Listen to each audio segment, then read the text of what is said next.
Hi, this is Josh. I'm a pharmacist with pharmacisttips.com. Today I'm going to talk to you a little bit about cyclobenzaprine, 10 milligram tablets, the dosage, as well as the side effects associated with this medication. First off, as all my videos, information, not advice. It's informational purposes only. Talk to your doctor, your healthcare provider before you make any changes to your medications, lifestyle, dietary, etc. The topics covered in this video, of course, we're going to go over what is cyclobenzaprine. Um, we're going to go over what is it used for, what is the dosage, side effects, interactions, and other considerations. What is cyclobenzaprine? It's a skeletal muscle relaxant. Muscle relaxer, most people say. It is closely related to tricyclic antidepressants. Amitriptyline is a very common one. So that's something to keep in mind is that if you're using those tricyclic antidepressants, by the way, are typically, they're not used for depression anymore.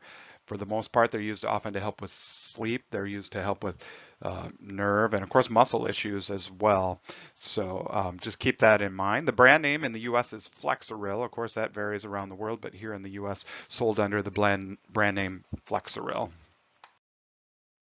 What are the uses of cyclobenzaprine? It's, of course, muscle spasm, as it is a muscle relaxer. It is sometimes used for jaw pain associated with TMJ. We see it used a lot for low back pain and other types of pain as well. We see it a lot, after auto accidents, for whiplash, things like that. Anything muscle related, sometimes fibromyalgia. Um, but typically some sort of muscle tension related issue is what this is going to be used for. What is the dosage? The regular release is available in 5, 7.5, and 10 milligram tablets. There's an ER form available in 15 and 30. I've not seen the ER form used much, so I haven't seen a lot of patients use that. Typically, the 10 milligrams seem to be the most common for adults, dosed up to 3 times a day. So a lot of times a prescription will read 10 milligram tablets, one tablet 3 times a day as needed. The lower dose, 5 milligram, is often recommended if we're concerned about sedation. Generally, those tablets can be broken in half. That you can ask your doctor if that's all right. A lot of times, that 5 milligram dose is going to provide relief for some of those muscle issues without a lot of the sedation. So some people really do best on a lower dose.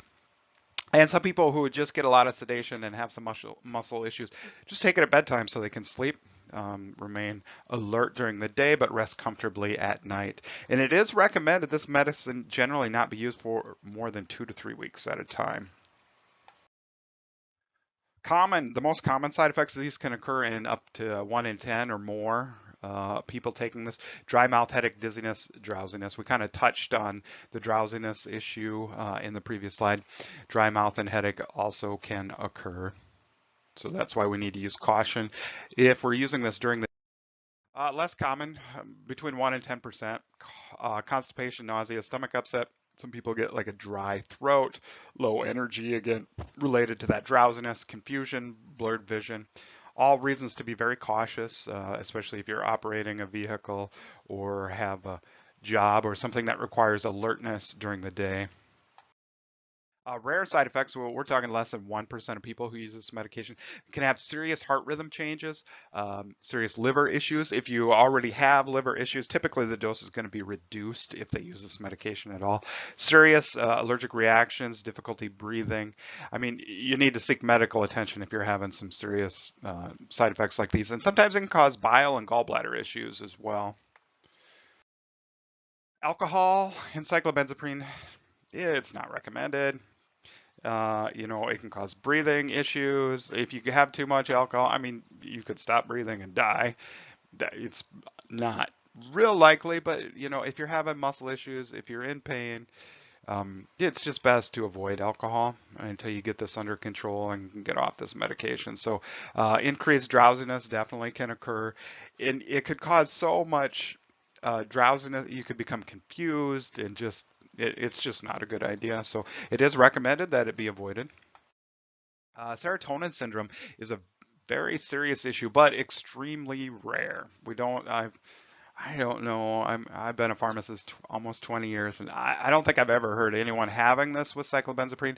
So in the literature, it does happen. So I like you to be aware of it, simply because if you notice any of these things, the sooner you seek medical attention, the less likely that you're going to have any long-lasting issues with this. So again, it's a rare, life-threatening issue.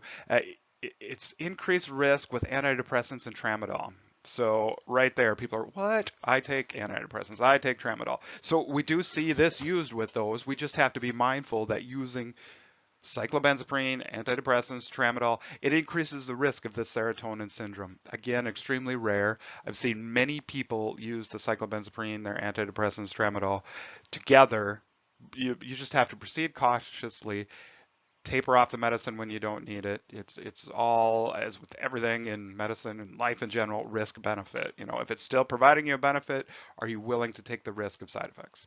What we want to watch for are mental changes like extreme agitation, hallucinations, just sweating buckets, heart rate changes, extreme muscle or GI changes, you know, like seizures or even all your muscles like tense up. These are all serious things, and you need to seek medical attention immediately if any of these occur.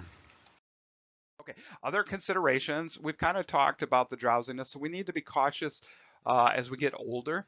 This medication in older folks can be more sensitive to it. So that sedation, you could increase the risk of falling. Then you got other issues, you know, broken bones, things like that. Can worsen certain types of glaucoma.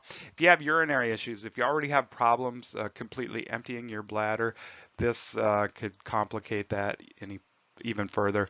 There are many drug interactions. We've touched on that a little bit. The main concern is medications that already cause drowsiness. This could compound that, add to that. So just make sure your healthcare provider, your pharmacist, everybody knows all the medications that you're taking, all the supplements they're using, so they can screen it for interactions and see what kind of risk you have using this medication. And it is recommended that it's avoided with opioids, strong medications like Vicodin, Percocet.